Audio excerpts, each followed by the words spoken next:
Hello everyone, इस video में हम सीबीएसई क्लास 10 के सेकंड चैप्टर पॉलिनोमियल्स का टॉपिक डिस्कस करेंगे, relationship between zeros and coefficients of a quadratic polynomial, right. इससे पहले मैंने प्रीवियस वीडियो में geometrical meaning of zeros of a polynomial discuss किया है। उस वीडियो का लिंक मैं आपको डिस्क्रिप्शन में दे दूंगी, आप उस वीडियो को देख सकते हैं।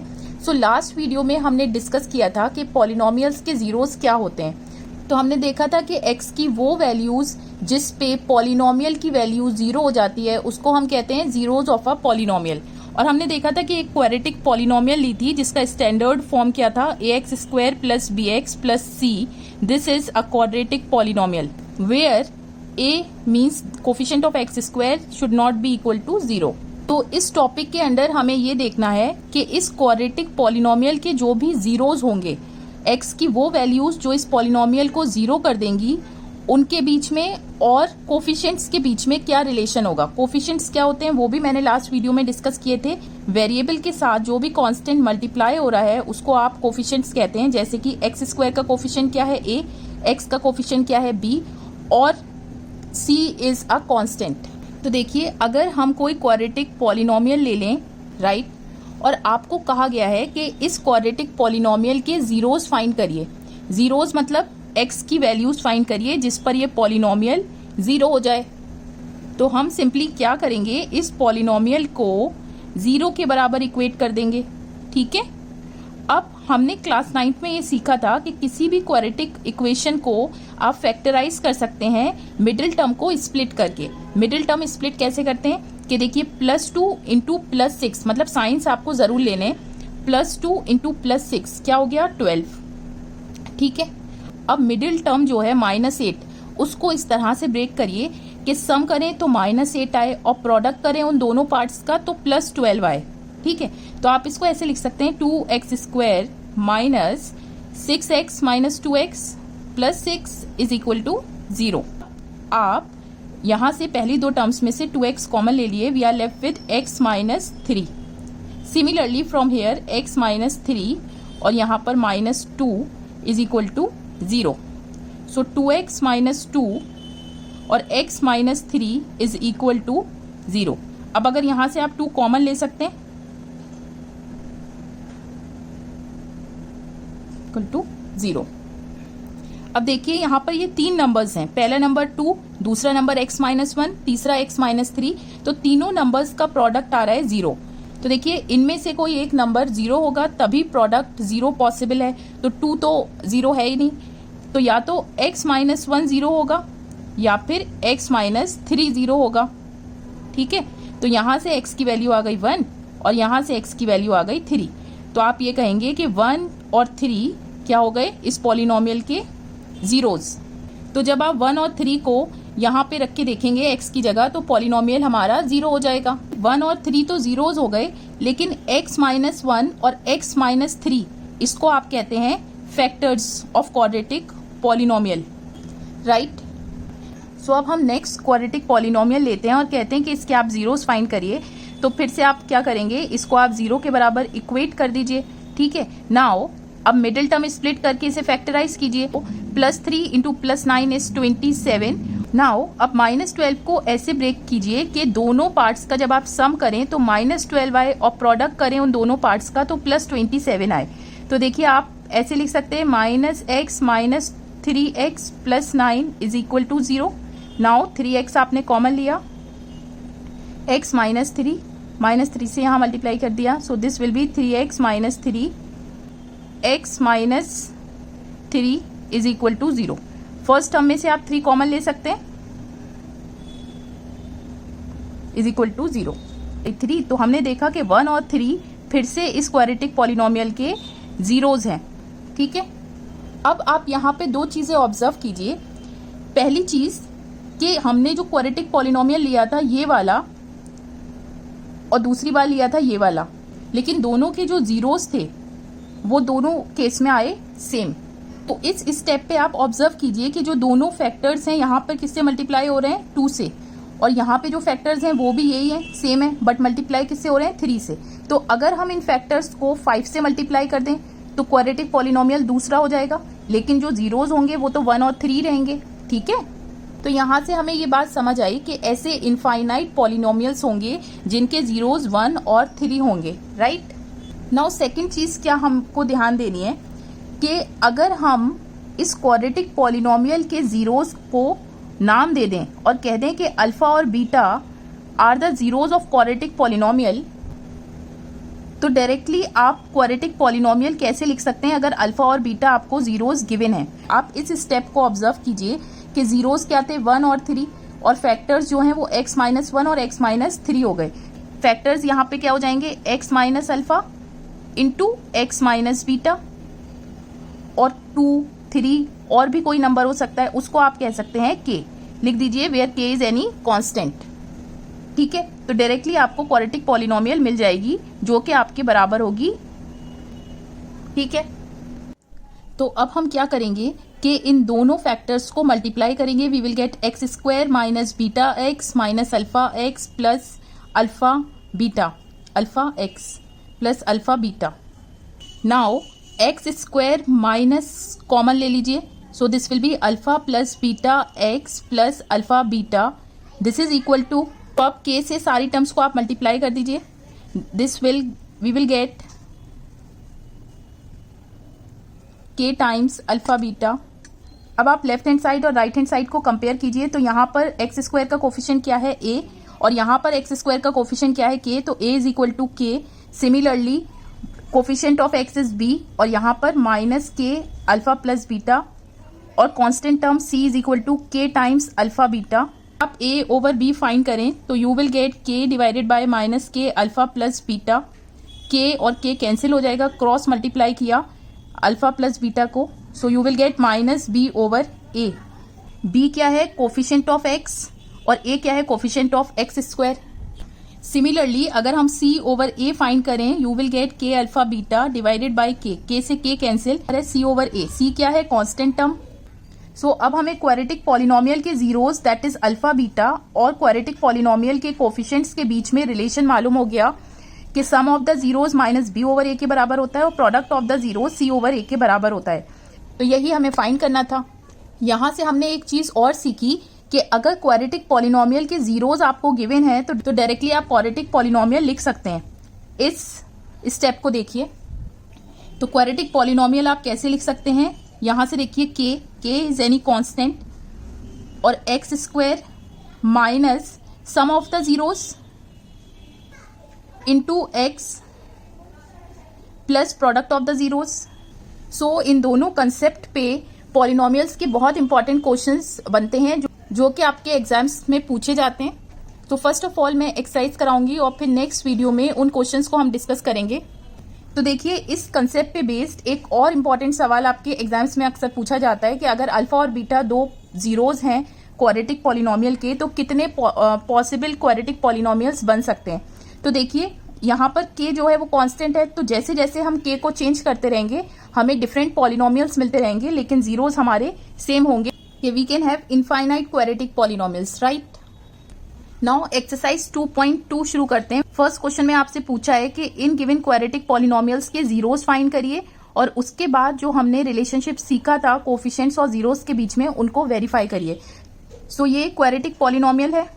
अब जीरोज फाइंड करने के लिए हमें क्या करना है, सिंपली इस पॉलिनोमियल को 0 के बराबर इक्वेट कर देना है। आप मिडिल टर्म स्प्लिट करके फैक्टराइज करिए, तो x square minus 4x plus 2x minus 8 is equal to 0।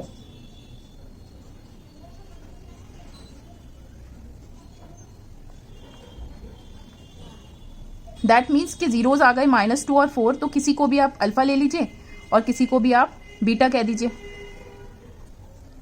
Relation क्या था कि alpha plus beta is equal to minus b over a. तो आप first of all alpha plus beta find करेंगे, that will be -2 plus 4 that is +2, और minus b over a find करेंगे। तो यहाँ पर बी क्या है -2, हमें साइन के साथ लेना है, और ए क्या है coefficient of x square that is 1, तो ये हो गया 2। तो ये दोनों इक्वल आ रहे हैं, दैट मीन्स वेरीफाई हो गया। Similarly alpha into beta is c over a, तो अल्फा इंटू बीटा क्या हो गया -2 इंटू 4 दैट इज -8, और सी ओवर ए क्या हो गया कांस्टेंट टर्म। आप यहां से देखिए कांस्टेंट टर्म क्या थी -8, ये दोनों भी इक्वल आ गए।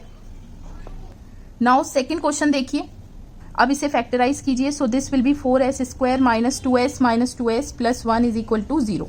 2s आपने कॉमन लिया, 2s माइनस 1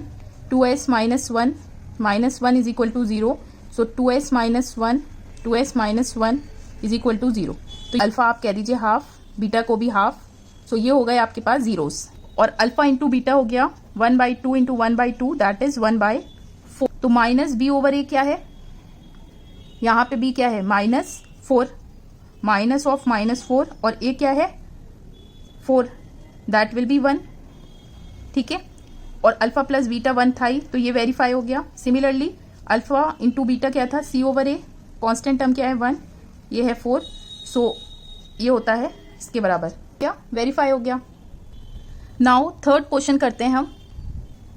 तो जीरोस के लिए सबसे पहले आप इसे सही से लिखिए. जो पावर होती है वेरिएबल की वो डिक्रीजिंग ऑर्डर में होती है. सॉरी यहाँ पर x नहीं है, -3. और जीरोस के लिए अब इसे स्प्लिट करिए. 6 इंटू -3 मीन्स -18 आना चाहिए. तो मिडिल टर्म को आप स्प्लिट करिए, -x 9x प्लस 2x -3. सो 3 आपने कॉमन लिया, x कॉमन लिया, we are left with 2x -3 plus 1, 2x -3 is equal to 0. तो यहां से आपने देखा कि 3x प्लस 1, 2x -3 इज 0. तो x आ गया आपके पास माइनस को आप कह दीजिए ये, और बीटा हो गया आपके पास 3/2. तो ये आपके जीरोज आ गए, is equal to -b over a. तो यहां पर आप अल्फा प्लस बीटा करिए -3/2 और this is equal to LCM लिया आपने 6 -2 plus 9 and that is equal to, अब -b/a फाइंड करिए. तो b क्या है -7, minus of -7 divided by a क्या है 6. तो दिस इज 7/6. तो ये वेरीफाई हो गया. Similarly alpha into beta is c over a. तो यहाँ से -1/3 3/2 ये कैंसिल हुआ, तो -½ आया. और c/a क्या आएगा, कांस्टेंट टर्म दैट इज -3 और divided by a that is also -½. तो ये भी वेरीफाई हो गया. सो इस तरह का सवाल एग्जाम के लिए इंपॉर्टेंट है क्योंकि इसमें थोड़ा सा ऑर्डर चेंज कर दिया था. तो फर्स्ट ऑफ ऑल आपको ऑर्डर में लिखना था. फोर्थ पार्ट आप लेते हैं 4u². यहाँ पर स्क्वायरेटिक इक्वेशन में कांस्टेंट तो है नहीं, तो क्या हम कुछ कॉमन ले सकते हैं इन दोनों टर्म्स में से? यस. अगर आप 4u कॉमन ले लें तो हमारे पास बचा ये. ठीक है. तो अब इनमें से इसका मतलब है कि या तो 4u 0 होगा या u + 2 0 होगा.